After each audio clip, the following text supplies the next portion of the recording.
أعوذ بالله من الشيطان الرجيم بسم الله الرحمن الرحيم وقال الذي اشتراه من مصر لامرأته أكرمي مثواه عسى أن ينفعنا أو نتخذه ولدا وكذلك مكنا ليوسف في الأرض ولنعلمه من تأويل الأحاديث والله غالب على أمره ولكن أكثر الناس لا يعلمون۔ مصر میں جس شخص نے اسے خریدا اس نے اپنی بیوی سے کہا اس کو اچھی طرح رکھنا، بعید نہیں کہ یہ ہمارے لیے مفید ثابت ہو یا ہم اس سے بیٹا بنا لیں۔ اس طرح ہم نے یوسف علیہ السلام کے لیے اس سرزمین میں قدم جمانے کی صورت نکالی اور اسے معاملہ فہمی کی تعلیم دینے کا انتظام کیا۔ اللہ اپنا کام کر کے رہتا ہے مگر اکثر لوگ۔ جس نے یوسف علیہ السلام کو خریدا مصر میں وہ عزیز مصر تھا۔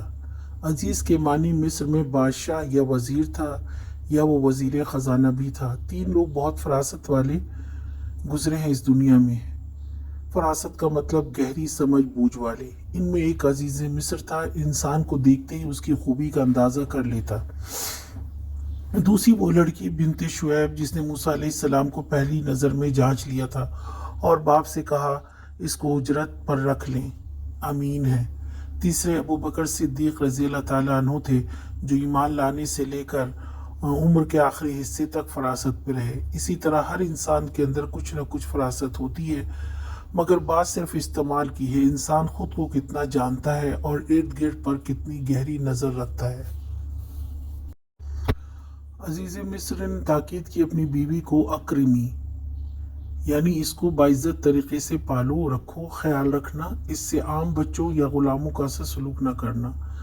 جبکہ اس زمانے میں غلام کی کوئی حیثیت نہ تھی مگر وہ فراست رکھتا تھا، اس لیے فائدہ مند سمجھا ان کو آگے کے لیے مستقبل میں۔ جیسے فرعون کی بیوی نے موسیٰ علیہ السلام کے بارے میں کہا یہ ہماری آنکھوں کی ٹھنڈک ہو، آگے چل کر ہم اسے اولاد بنا لیں۔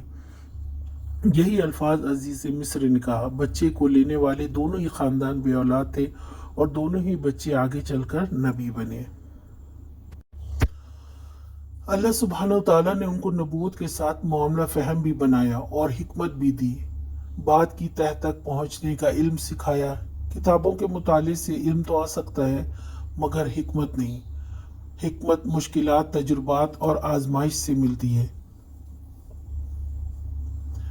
وہ بھی بہت سفر یا بھٹکنے کے بعد، تلخ اور تھکا دینے والے سفر کے بعد۔